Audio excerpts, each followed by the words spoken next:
With the recent cold snap coming to Great Falls and winter upon us, HVAC technicians have a growing demand for their services.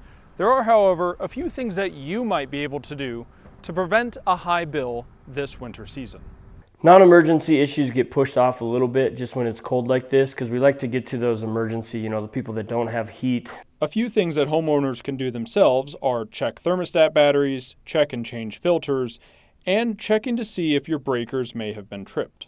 We have a call here for no heat. The first thing that I always like to do is when we get there, make sure that the thermostat's on, make sure that our batteries are working. When we go down to the furnace, the next thing we like to do is check the filter on this one. We have a filter inside of here, so we just open this.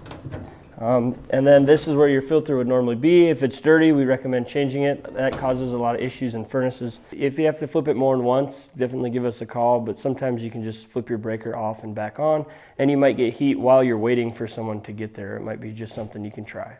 Anything past these basic fixes usually requires an expert. So one of the most common complaints we get is that when a furnace is beginning having issues, it'll have a lot of loud noise. That usually means that a motor is beginning to fail. A lot of times people wait until it fails to call us, but if you call us when it first starts, we can get there and get the issue fixed before you do run out of heat.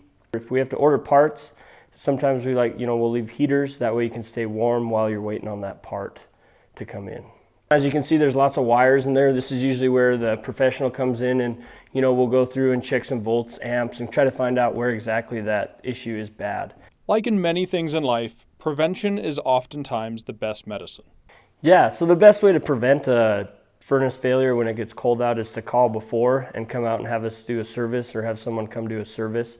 That way we can go through, our biggest thing is a flame sensor, dirty flame sensor. We do lots of those right when it gets cold. This first cold, we also have lots of times where condensate backs up.